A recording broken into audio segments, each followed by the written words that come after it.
West Coast Cookbook and Speakeasy with Chef Justice Putnam. Netrootsradio.com.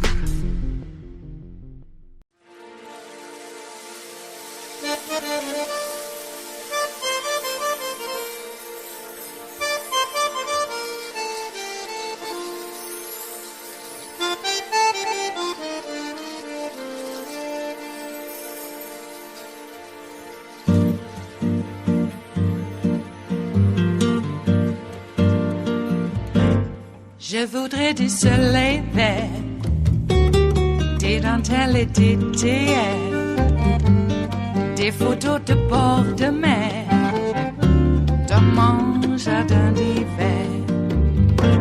Je voudrais de la lumière, comme en Nouvelle-Angleterre. Je veux changer d'atmosphère, dans mon jardin d'hiver. Ma fleur sous la pluie de novembre, tes mains qui courent, je n'en peux plus de t'attendre. Les années passent, qu'il est loin, là je tombe. Nul ne peut nous entendre. Je voudrais du Fred Astaire, revoir un latte Goël. Given the story that we have been following very, very closely on this program, one with significant consequences for our democracy and for the rule of law in America, and one that will go a long way toward answering questions about whether every criminal defendant in America is treated the same way. Earlier today, federal judge Tanya Chutkan imposed a partial gag order on the ex-president in the federal election interference case. Donald Trump has been restricted from making statements about potential witnesses and their testimony in the case, prosecutors, and court staff. The New York Times reports this about the judge's comments in a hearing this morning, quote, Trump's freedom of speech rights do not permit him to launch a pretrial smear campaign against those people, said the judge Tanya Chutkan. Quote, no other defendant would be allowed to do so, and I'm not going to allow it in this case. Donald Trump is still allowed to attack the Biden administration and the Justice Department, and he is still allowed to make comments about Washington, D.C. and its residents, who, of course, make up the jury pool for the trial.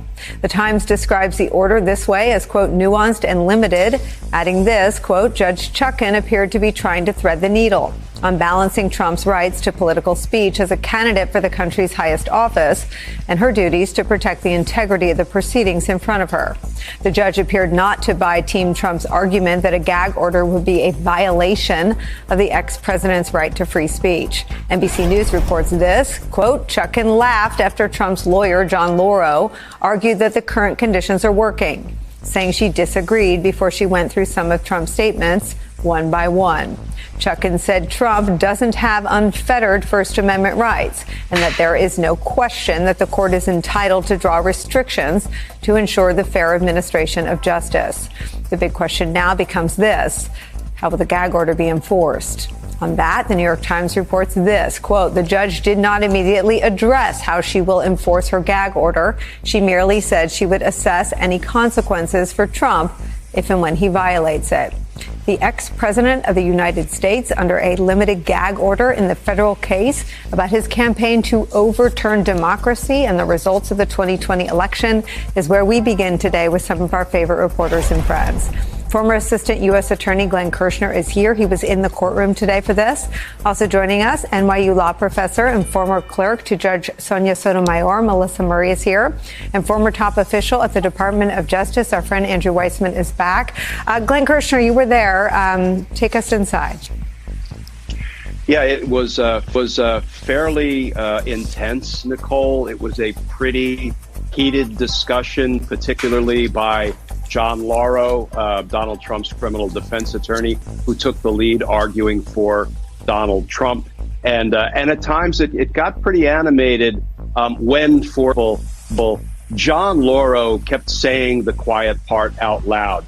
He said a couple of times, the way to avoid all of these problems, Judge, and in fact, the only solution is to push this trial until after the November 2024 presidential election. And I think that is when Judge Chutkan herself got most animated. And she said, and I quote, "This trial will not yield to an election cycle, and we will not revisit the trial date." So she gave him a full hearing, let him say anything he wanted. Often she observed that you seem to be speaking to an audience other than the court. Signal was pretty clear that Laura was saying, at least at times, what his client wanted him to say. He honestly did sound like an assistant campaign chairman or a PR flack much of the time. But, you know, it seems that Judge Chutkan was determined not to let Donald Trump continue to endanger witnesses, the court staff, or the prosecutors or their attorneys and their staff. So she imposed the somewhat limited gag order that she did. Andrew Weissman, you know as well as anyone how we struggle mightily with reporting on Trump's statements without amplifying them. I think in this instance, it's important to understand what he's telegraphing to his supporters and what he said, I think, hours before the gag order was imposed. I'm going to paraphrase from it because he uses nonsensical things in between, but you'll get the spirit of it. This is from this morning. "Tomorrow's a big day for democracy. A leaking, crooked, and deranged prosecutor, Jack Smith, who has a terrible record of failure, is asking a highly partisan Obama-appointed judge, Tanya Chutkan, who should recuse herself based on the horrible things she has said, to silence me through the use of a powerful gag order, making it impossible for me to criticize those who are doing the silencing, namely crooked Joe Biden and his corrupt and weaponized DOJ and FBI." He goes on and on. I'll stop there. The point is, you see how critical smearing and annihilating the credibility of the DOJ, the FBI, Judge Chutkan, and everyone involved is to his political strategy. It seems that instead of being intimidated by that, Judge Chutkan sort of nodded to that and said, I will not be bullied into doing something that endangers the rule of law. Is that the right read?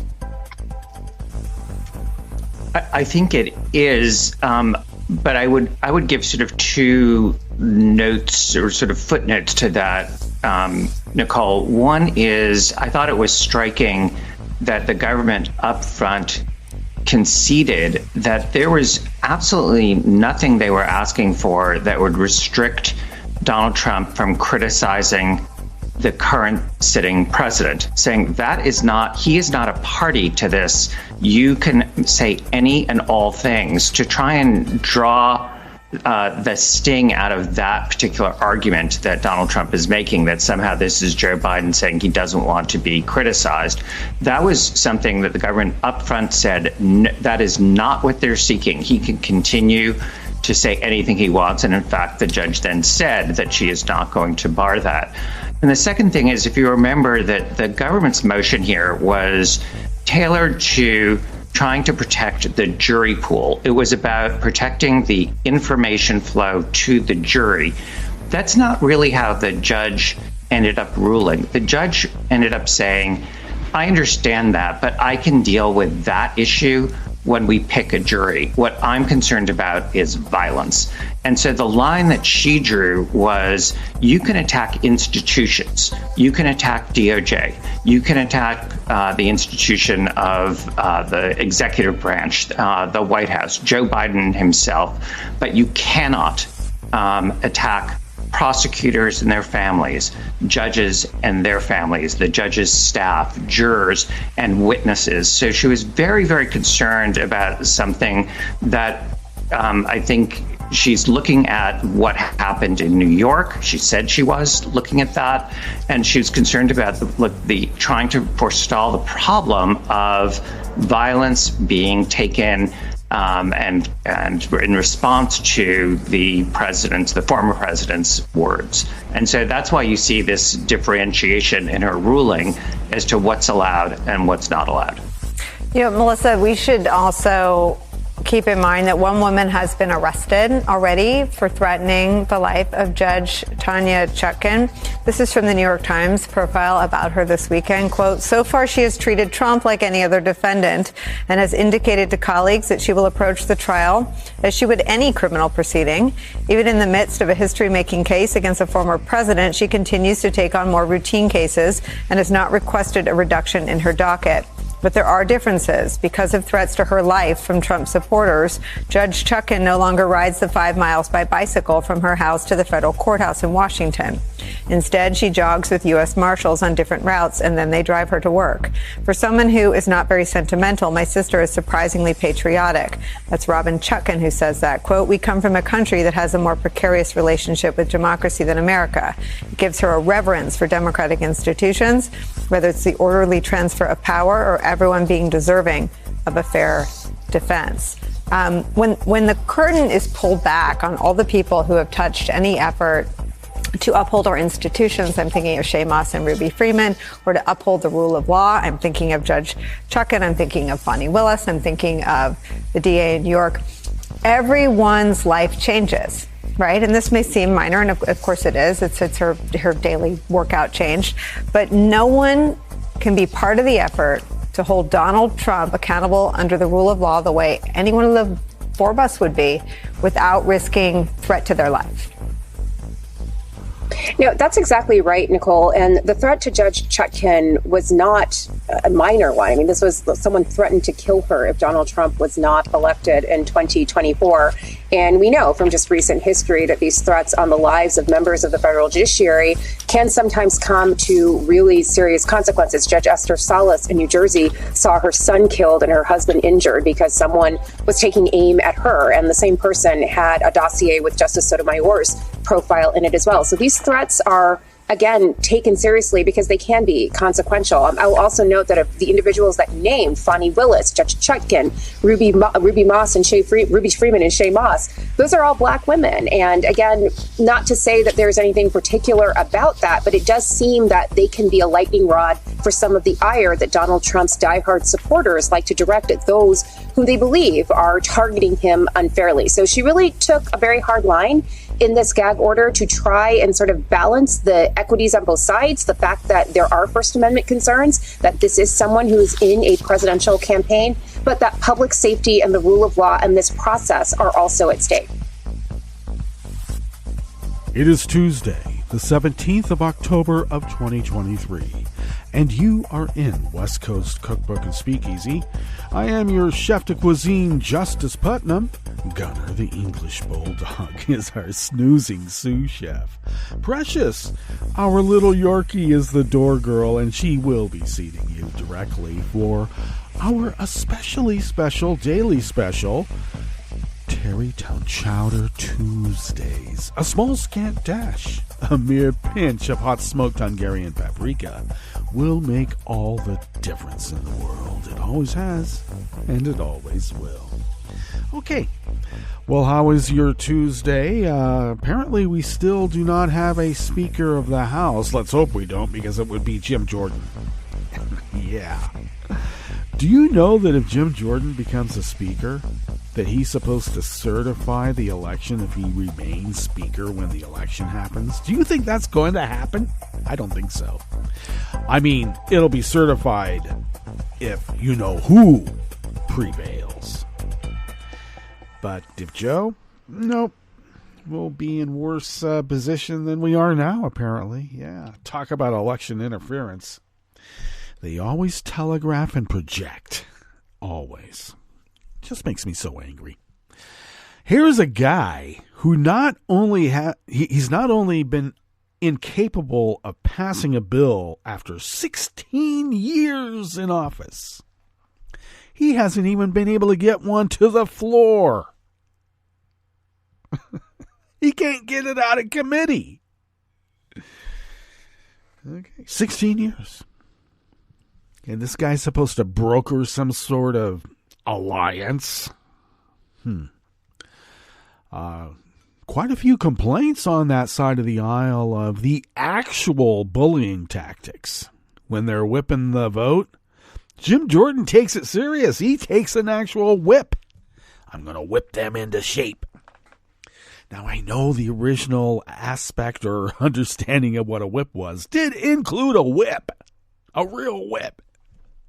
Hence how they whipped the votes. But are we going backwards? Was that the founders' original intent, to whip your caucus into shape? Come on. Literally. They're all literalists. So, that side of the aisle is one of chaos, criminality, and treason. And there's like 70-some million who think that's just A-okay. And then at the same time, they complain about how terrible our educational system is and who made it that way. Been going round and round and round with people here in Rogue River. Well, a few. Who insist that it's not a funding issue. Taxes and grades don't have anything to do with each other, and actually, funding and outcomes in public education are directly correlated. It is a long standard way to grade. Damn it. I mean, if that was the case, why would anyone send their kids to, expensive private schools, huh? Well, we know why. But I'm just saying, the more funded schools, the better their outcomes. The less funded schools, the worse their outcomes. I mean, this has only been tracked since even before the blackboard jungle. Come on. Even the teacher Glenn Ford played knew that. Okay. It's just a good reminder that the first time anybody ever talked about school choice, and then later vouchers, actually it's first vouchers or school choice, yeah. Anyway, it happened in 1956 in Texas. Texas is like a laboratory for all this bullshit. So the first time anybody ever heard about this stuff was in 1956, and it was in response to keep their schools from being desegregated. It was a fight against desegregation. They wanted school choice so that they didn't have to send their kids to school with those people. And then when you remind folks that that is their legacy, and so whenever you say school choice and you want parents to be able to have a choice about where their kids go to, you do. That's why you move into a school district to begin with. But no, we want to bus our kids for discrimination, but we can't bus kids in for desegregation. See how that works? Bring that up and see how you've kicked a hornet's nest. You're saying that we're prejudiced. Damn right I am. Get a clue. Your movement is predicated upon hate. And I love how I'm the one that says that they say, oh, he's so hateful, he's so vile. Yeah, give me a break. Someone actually stood up to these lies in a more muscular fashion rather than trying to debate. There's no debate here. Only mockery is allowed. We're past debating. It's not only about the educational system either. It's about our whole government. I am tired of debating about whether it's okay to vote Nazis in. It is not. They should not even be on the goddamn ballot. And I don't care if that's supposed to be discriminatory.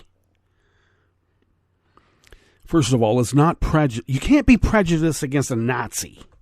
It's only post-judiced. Okay? We've experienced it. We don't want it again. We've made a post-judgment, not a pre-judgment. And don't tell me, oh, there's some good Nazis. No, there's not. There is not. All those good Germans who said, we weren't Nazis, we were just good Germans.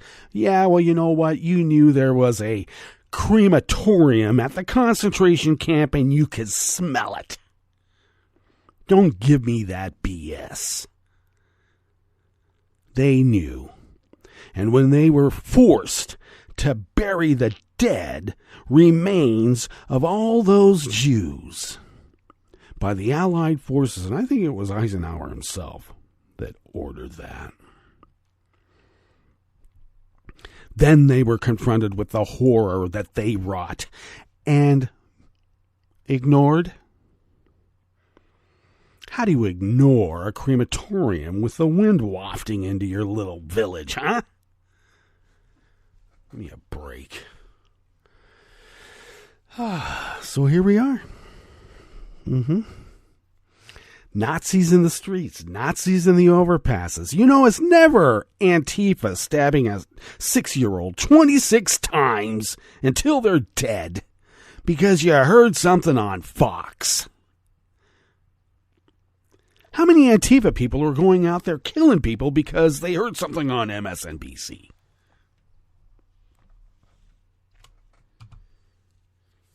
So I'm just saying. Do we allow this anymore? No. We got to stand up to it. Call it what it is. Now, I don't know what to do about this whole Israeli, Gaza, Palestinian, Hamas thing. Because I'm hearing a lot of terms about genocide right now. Genocide. The Gazans are being genocided. Are they? I am no fan of Bibi. Whenever I hear someone go, I can't, you're supporting Israel. Damn right I'm supporting Israel, but I do not support Bibi. And so do a lot of other Israelis. For months and months and months, they had hundreds and hundreds and hundreds of thousands of people in the street every weekend protesting Bibi. That is who I support, and that is who Hamas went and targeted, because they don't want peace. They don't want a two-state solution. They don't want any solution. They want Israel dead. It's part of their charter. If you want to talk about genocide. So I'm a supporter of the Gazans, and I'm a supporter of the Palestinians, but I do not support Hamas. And in many cases, I don't support Hezbollah, but they've actually moved into more of a political thing. Very similar to what happened in Ireland. So Hezbollah can join the civilized world and be civilized. I'm all for that. Hamas right now, they are chaos agents. They are terrorists. And Bibi is an authoritarian thug who could care less about civilians that he's bombing. Israel is not committing genocide. Hamas would like to commit genocide. Bibi Netanyahu is committing war crimes. Yes, he has. And anybody who wants to give succor or an excuse for what Hamas did, that says more about you than it says about us, who hate Bibi and who hate Hamas, and we want both of their asses kicked.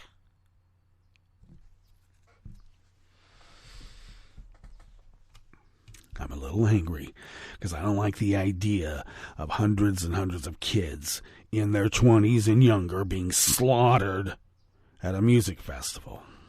I don't like the idea of people in their 80s being dragged out of their house and their throats slit, or dragged along the street to be shot in the head, or kids being tied together and then set on fire.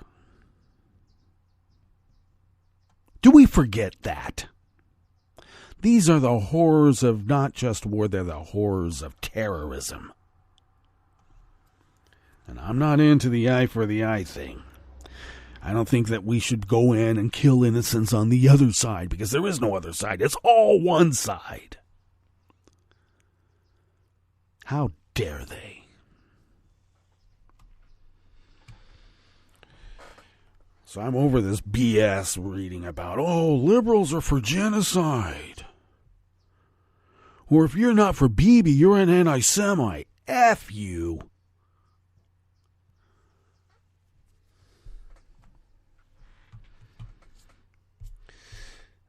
This has been going on for a very long time, and we know it. Okay? Fact remains, 3,000 years ago, a certain tribe did occupy that part of the desert, and then were summarily kicked out.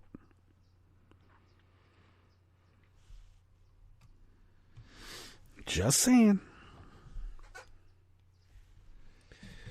But there's got to be a way for us to live together, and there's been actual actions to affect that. And it's funny how the forces that drive Hamas and the forces that drive an authoritarian thug like Bibi seem to be doing the same thing.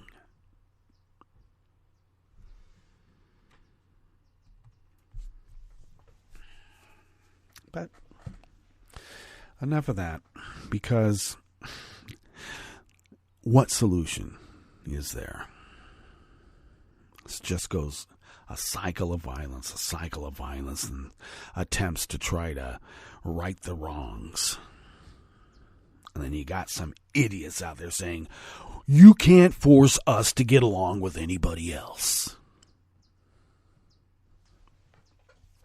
That's what's happening in this country, too. You can't force us to be good neighbors. Oh, really? Would you want to be anyway? No?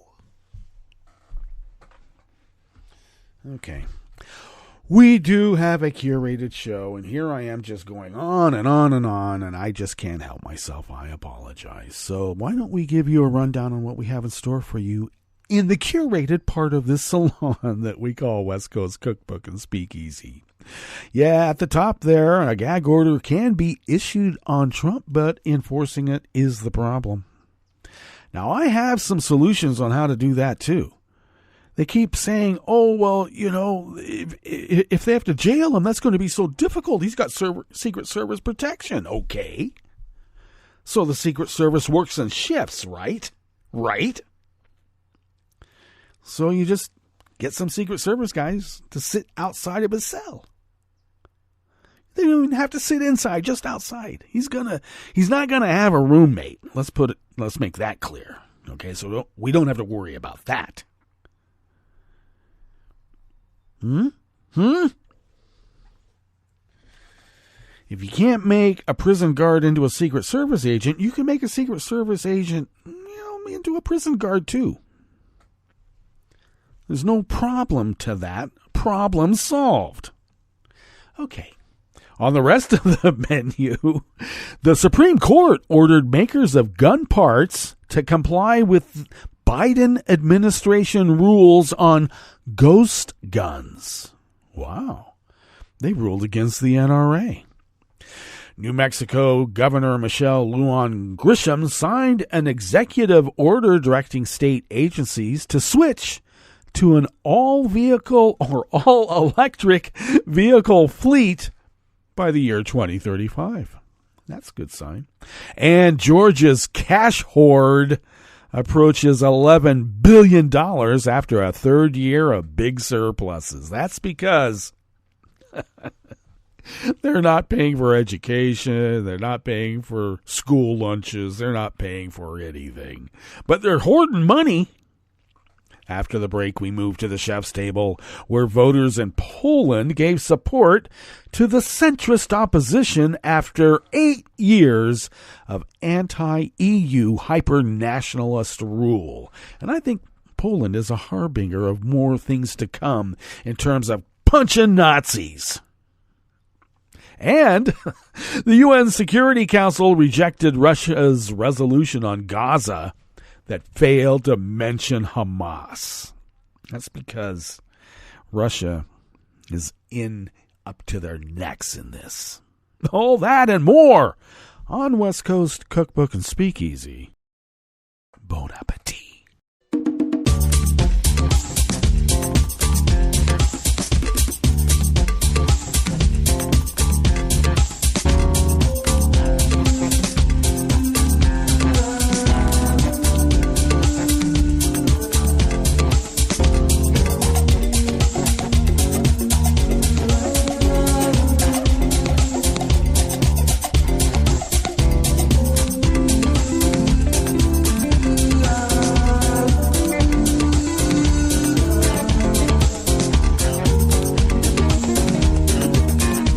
Near the bottom of our homepage at netrootsradio.com, to the right of the page, is the chat room link. The chat room is monitored by Kelly Lincoln, and we thank Kelly for doing so and everything else that she does. Thank you, Kelly. Across the page to the left from that chat room link, near the bottom of our homepage at netrootsradio.com, is the link to our Patreon page, and you know what to do, and you know why it's there, because yes, we need help in paying our bills, and thank you to those of you who have done so. And if you could afford to send us what you might spend on an espresso type coffee drink once a month, like other folks have done, that really does help us pay our bills and all the other costs associated with running this powerhouse of resistance. So once again, thank you to those of you who have been so generous to allow us to fulfill our civic duty as the founders originally intended, and a little bit of pre-thanks to those of you who may consider doing so in the future, because it costs. And we find that when we pay our bills, we somehow have been able to fly under the radar. So we're going to continue paying our bills and flying under the radar and offering a powerhouse of resistance against, well, this now violent takeover of all that's good in the world. Thank you. If you would like to follow Netroots Radio on Twitter, Mastodon, Spoutable, soon to be Blue Sky, I'm sure, you can do so at Netroots Radio, and Tom takes care of those. Thank you. You can follow us on Facebook too at Netroots Radio, though I think that Kelly takes care of mostly. But thank you to both of you, Kelly and Tom, for everything that you do. You can follow me on Twitter, Mastodon, Spoutable, Blue Sky, Tumblr, Instagram, Facebook, etc. at Justice Putnam, or simply Justice Putnam. I can get it out. Either at Justice Putnam or merely Justice Putnam, depending, and you know what depending means. And the reason you should follow my social media feeds is because I post the show notes and links diary on Daily Co's, and I put that in queue, and it just pops up 10 minutes before showtime, because that's the time I put in for it to pop up. And you can find the actual reportage from the reportage that inspires this salon, and you can find those quite easily by my social media feeds. So there. You can follow this show on Twitter at Cookbook West, and pick up podcasts by way of Spreaker, Stitcher, TuneIn, iHeart, YouTube, iTunes. Did I say Stitcher again? You go almost 13 years of it, and it's hard to stop. Stitcher doesn't exist anymore, and you know why. But you can find podcasts most everywhere, just not on Stitcher. All right. Get those podcasts. This first offering here in the Bistro Cafe of West Coast Cookbook and Speakeasy comes to us from the Associated Press, and looks like just anonymous staff. Oh, yeah, it is. Okay, the staff at the AP. The Supreme Court yesterday, Monday, ordered 2 internet sellers of gun parts to comply with a Biden administration regulation aimed at ghost guns. And those are firearms that are difficult to trace because they lack serial numbers. The court had intervened once before by a 5-4 vote in August to keep the regulation in effect after it had been invalidated by a lower court. No justice dissented publicly from Monday's order yesterday, which followed a ruling from a federal judge in Texas that exempted the 2 companies, Black Hawk Manufacturing Group and Defense Distributed, from having to abide by the regulation of ghost gun kits. Other makers of gun parts also have been seeking similar court orders, the administration told the Supreme Court in a filing. Absent relief from this court, therefore, untraceable ghost guns will remain widely available to anyone with a computer and a credit card. No background check required. Solicitor General Elizabeth Prelogar, the administration's top Supreme Court lawyer, wrote, "The regulation changed the definition of a firearm under federal law to include unfinished parts, like the frame of a handgun or the receiver of a long gun, so they can be tracked more easily. Those parts must be licensed and include serial numbers. Manufacturers must also run background checks before a sale, as they do with other commercially made firearms. The requirement applies regardless of how the firearm was made, meaning it includes ghost guns made from individual parts or kits or by 3D printers." The regulation will be in effect while the administration appeals the judge's ruling to the 5th U.S. Circuit Court of Appeals in New Orleans and potentially the Supreme Court.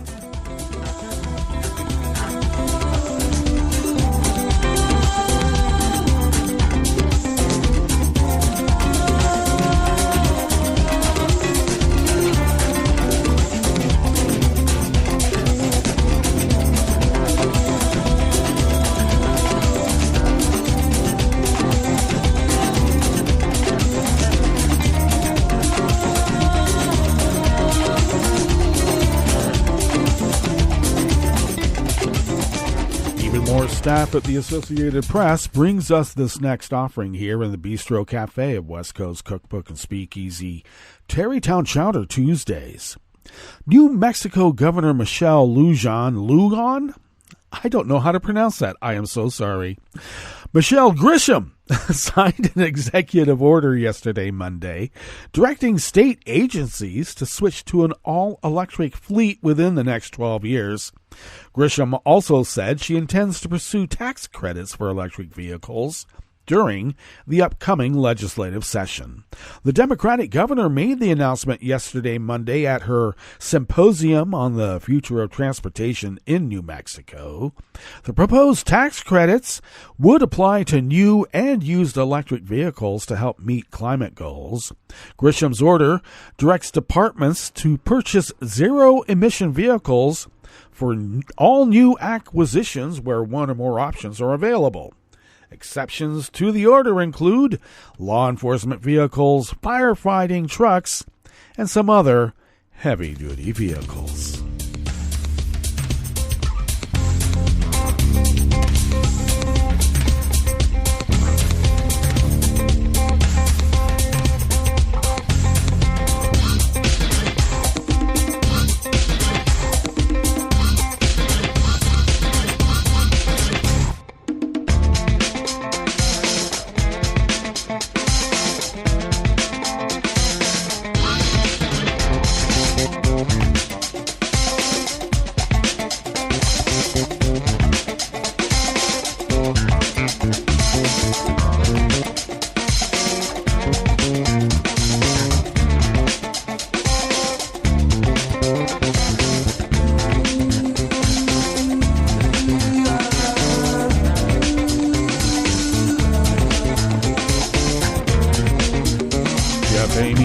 Associated Press brings us this final offering here in the Bistro Cafe of West Coast Cookbook and Speakeasy.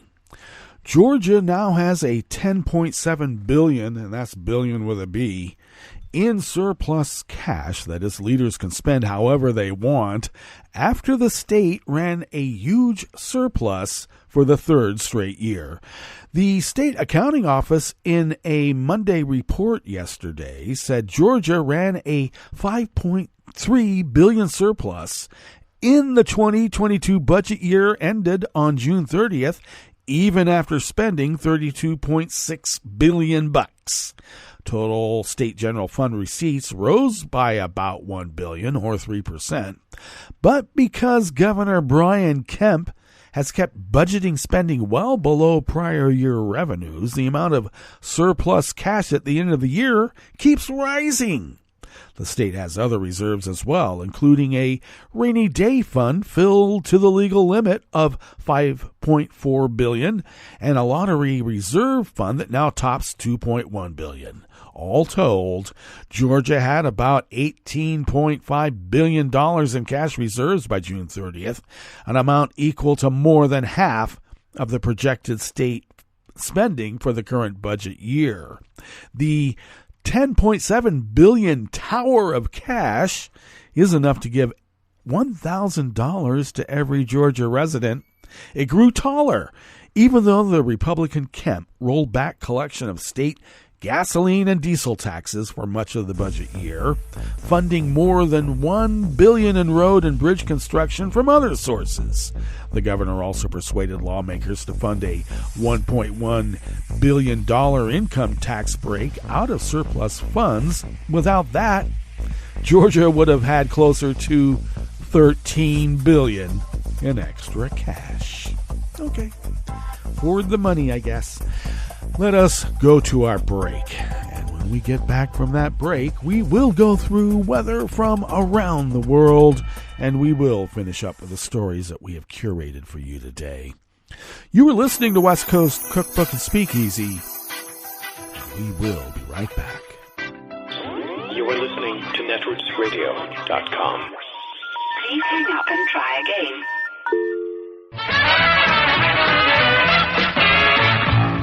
From a point at sea to the circles of your mind, a new force is at work for planetary transformation. New radio for a new Earth.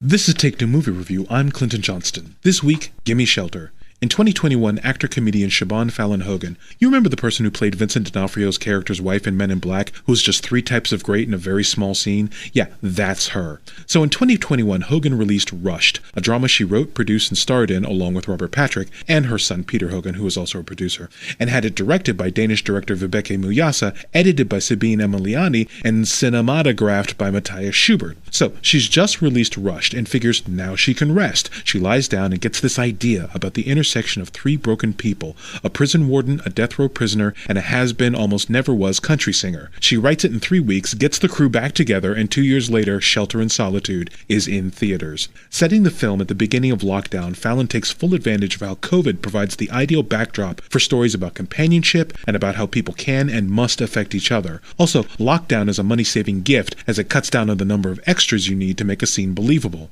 This movie so stayed with me, and on reflection, I think it might be right-leaning, maybe libertarianish, because in it, society's rules and demands leave people financially and relationshipally impoverished, while family connections and Christian creeds, specifically Catholic creeds, draw them together. However, the movie isn't preachy and has an underlying compassion which is compelling, and you can tell that in Hogan, the actor is not far from the writer, because she makes such rich characters that allow people to do good work. Shelter in Solitude is exactly the type of small good movie that the Motion Picture Academy is not going to watch, which is a shame because as much as the Oscars are about quality, and how much they are or aren't is something we can argue, this film should at least get some serious consideration.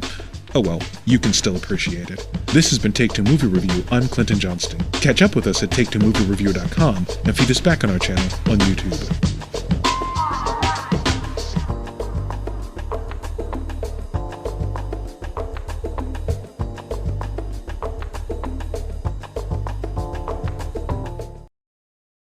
If you came across someone struggling with hunger, how would you recognize them? By their clothes? Their age? The way they speak? Would you notice an 8-year-old girl who's not excited for summer break because she may not be having lunch again until September? Or a single father of 2 who works 3 part-time jobs and still can't put enough food on the table? Or maybe a mother who cleans offices at night, hoping to find meeting leftovers to take home to her hungry family. Or a war veteran who's having a hard time landing a job and getting back on his feet.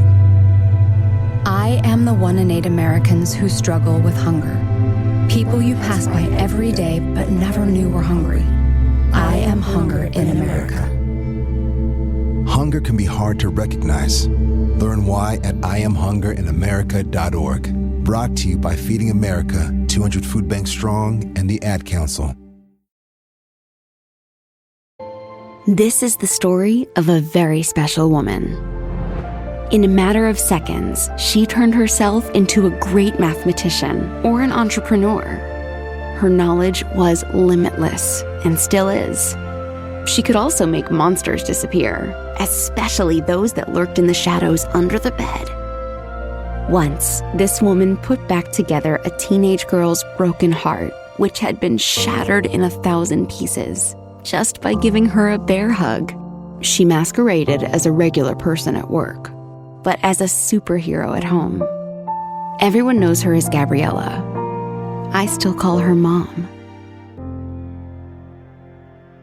Your hero needs you now, and AARP is here to help. Find the care guides you need to help, complete with tips and resources at aarp.org/caregiving. A public service announcement brought to you by AARP and the Ad Council. He seems sorry.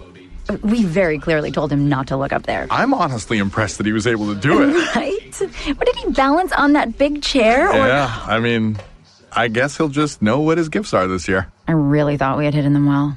If they can find their presents, they can find a gun. 911, what is your emergency? Every day, 8 kids and teens are unintentionally killed or injured by loaded and unlocked guns. Learn how to make your home safer at endfamilyfire.org. Brought to you by the Ad Council and End Family Fire. Hi, it's Tom. Could we humbly suggest your donation to netrootsradio.com? All we've got to run this 24-hour powerhouse of progressive resistance radio is what comes out of our own wallets. And you are our biggest donor. And it doesn't take much, $3, $5. Just go to the bottom of our netrootsradio.com page and hit our secure donate button. Heck, you can even make a recurring contribution. So donate what you'd like at the bottom of our netrootsradio.com's homepage. Because you are our biggest donor. netrootsradio.com. Together, we are Resistance Radio.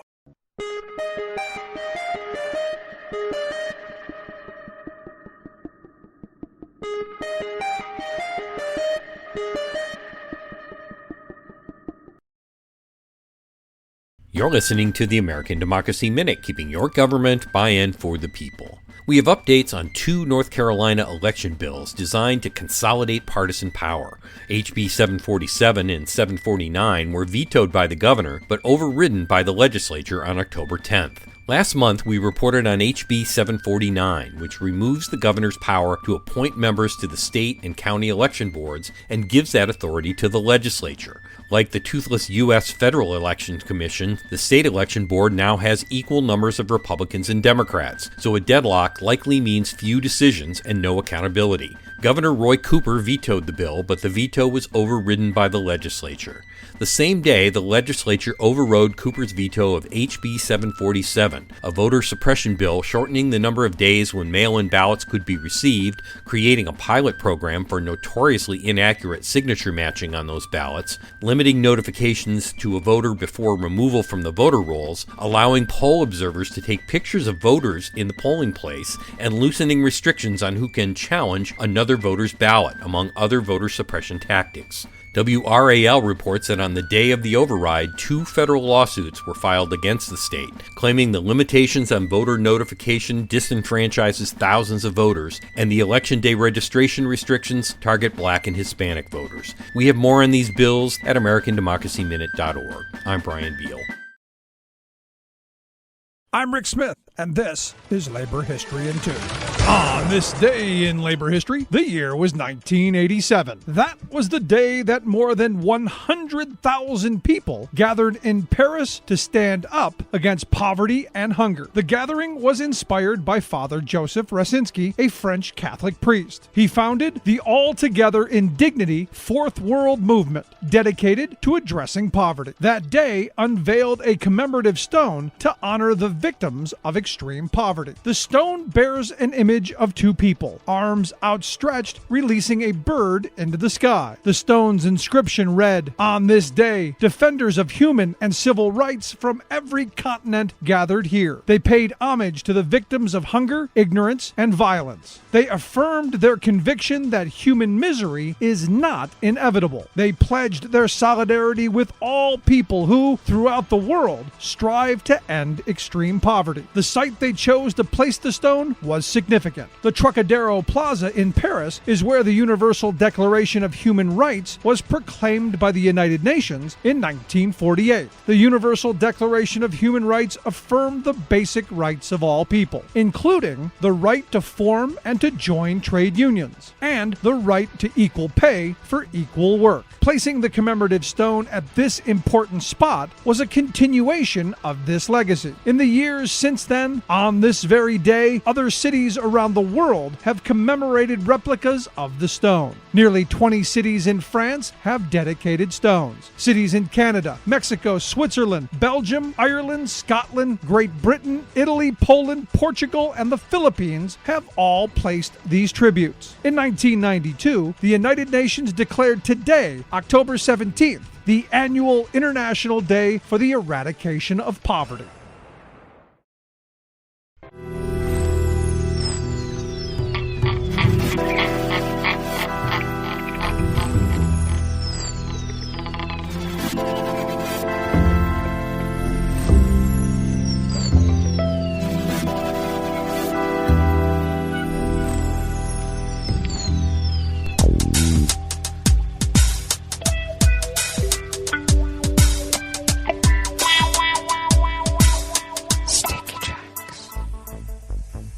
Thank you for accompanying us here to the chef's table at West Coast Cookbook and Speakeasy.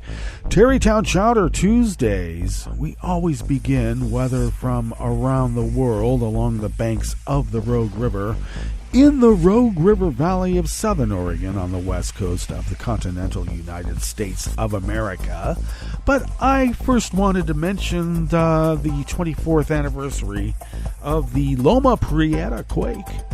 Happened on October 17th around 5:04, 1989. I was living on Russian Hill between Green and Larkin, and had a upstairs flat, and that building was really wavering, going back and forth, and I was certain we were going to collapse into the middle of the street right there on Green. And I was kind of prepared. Maybe your brain always works fast about how you can survive it. So I thought I could ride it down and then maybe jump out the window just before that part of the building came, and then try to roll away quickly so that the top of the building wouldn't crush me. But just as I thought that the building was going to topple over into the street, it subsided. And but I will also mention I almost got killed by the books that I had in unsecured bookcases. Can you believe that? The effort that we put into after that quake of earthquake-proofing our abodes, like securing bookcases so that your books don't kill you. Yeah, that was fairly scary. And I also lost my grad school project down in the marina in one of the fires down there. Had everything on a computer and floppy disk at a friend's house that I was working on my paper. And I had to start that from scratch. So I learned a lot of lessons there too. Back up and then send that back up somewhere else. And, the earthquake can't be so big that it would destroy, San Francisco and maybe Chicago. Maybe you're safe sending it to a friend in Chicago. But 24th anniversary, and I was about ready to go to my job at the wharf at Fridays. So, yeah, I was bartending then. And catching a bit of the Oakland A's San Francisco Giants World Series. And then all the power went out right as the shaking began. So, kind of flickered out. But, okay. What do we have here going on in Rogue River for our weather? Well, our temperature right now is at 53 degrees with foggy conditions, and morning clouds will give way to afternoon sunshine. Highs in the low to mid-70s. Winds will be light and variable. And then clear to partly cloudy overnight with lows in the upper 40s, low 50s. Winds will again be light and variable. And then sunny skies tomorrow with highs around 80, approaching record highs for this time of year. And it looks like we're going to get a little bit warmer in the days ahead. Winds light and variable tomorrow. Ragweed pollen is rated low here in Rogue River proper. The air quality index for the region is in the good range at 19 parts per million, and that daytime UV index is moderate at level 3. Barometric pressure is falling at 30.18 inches. Visibility is at that 1.5 miles, and relative humidity is at 100%. Weather from around the world is brought to you by a crowd of crowdsourced weather stations that a crowd crowdsources from around the world, and that is the Weather Underground. The personal station right there in London is registering 58 degrees and sunny. Paris is 62 degrees and sunny. Rome is 75 and fair. Kabul is 50 degrees and fair. Kyiv is 48 and sunny. Hong Kong is 77 and mostly cloudy. Tokyo is 62 degrees and clear. Melbourne, Victoria, Australia is 50 degrees and clear. San Francisco, California is 58 and mostly cloudy. Chicago, Illinois is 52 degrees and fair. And New York, New York is 60 degrees Fahrenheit and mostly cloudy. And that is weather from around the world, brought to you by a crowd of crowdsourced weather stations that a crowd crowdsources from around the world.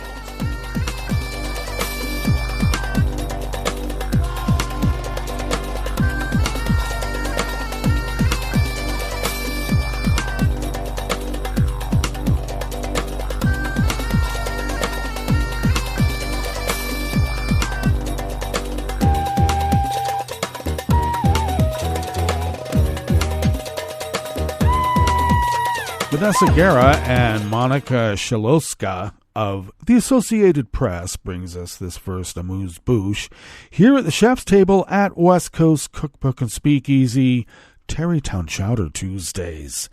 The majority of voters in Poland's general election supported opposition parties that promised to reverse democratic backsliding and repair the nation's relationship with allies, including the European Union and Ukraine. Near complete results showed yesterday, Monday. The result was a disappointment for the Law and Justice Party and its leader, Jarosław Kaczynski, who have governed Poland for 8 years with a conservative, nationalist, and sometimes anti-EU agenda. Though it remains Poland's biggest party, Law and Justice lost its majority in parliament, putting a centrist opposition leader, led by former EU President Donald Tusk, in a strong position to take over power. And that was with official results that indicated with over 99% of districts counted. It was among the most important elections in an EU country this year, and the results have been anxiously awaited in Brussels, Berlin, and other capitals by observers hoping that a step-by-step dismantling of checks and balances could be halted before a turn toward authoritarianism that would be hard to reverse.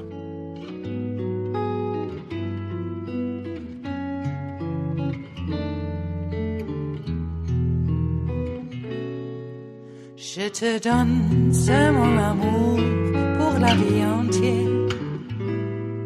La promesse de me trouver à tes genoux. Aussitôt que tu m'appelles, rester toujours fidèle. C'est tout, c'est tout. Je te donne tous mes printemps, mes étés de mer, mes automnes quand les feuilles tombent partout.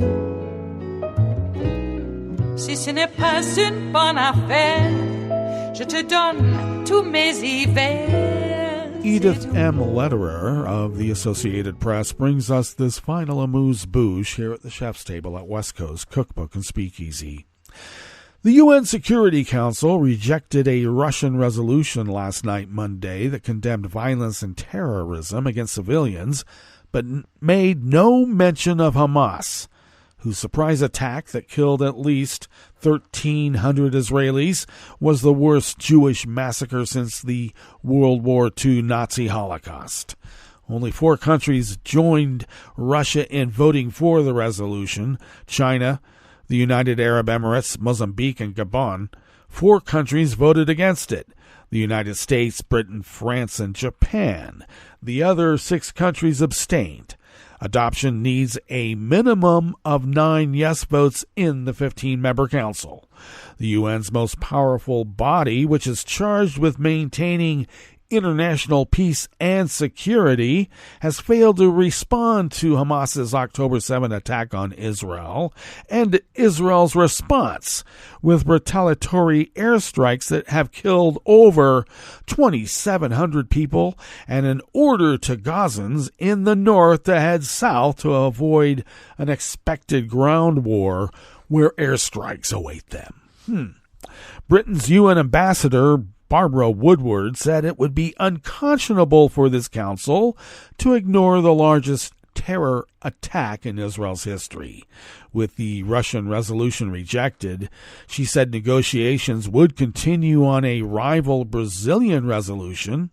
It also firmly condemns all violence and hostilities against civilians and all acts of terrorism, but it unequivocally rejects and condemns the heinous terrorist attacks by Hamas that started on October 7th. It was unclear if the council would vote on the Brazilian resolution sometime today. Well, that brings us to the end of our broadcast period for the day, but you do know Netroots Radio broadcasts on, and we will meet up here tomorrow for Smothered Benedict Wednesdays. So do stay tuned to Netroots Radio all day and all night for all the breaking news as it breaks, and we will meet up here tomorrow, right here in West Coast Cookbook and Speakeasy. Bon appetit.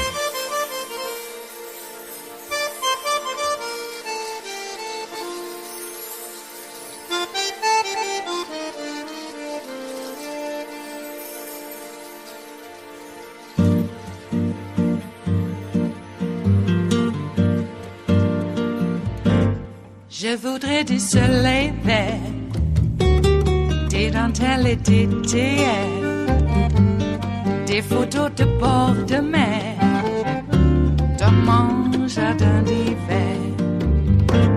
Je voudrais de la lumière, comme en Nouvelle-Angleterre.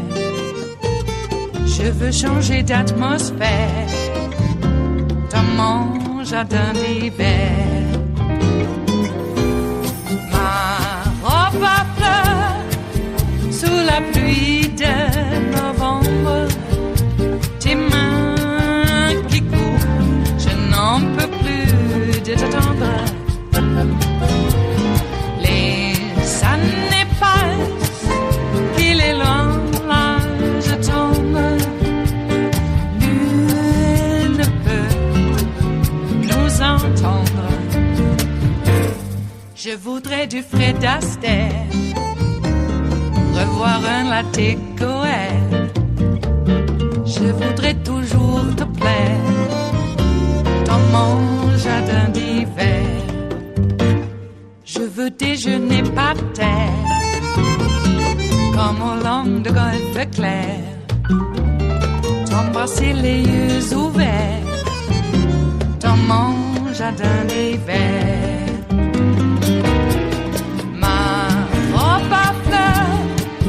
Sous la pluie de novembre, tes mains qui courent, je n'en peux plus de t'attendre.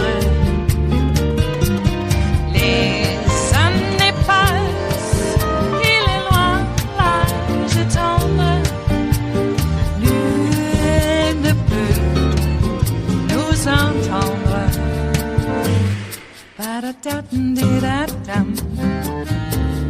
Ba-da-da-dum-dee-da-dum.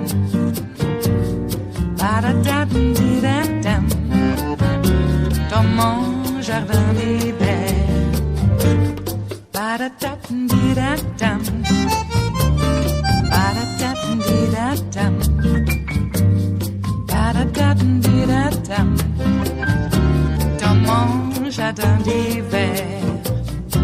Dans mon jardin d'hiver. Dans mon jardin d'hiver.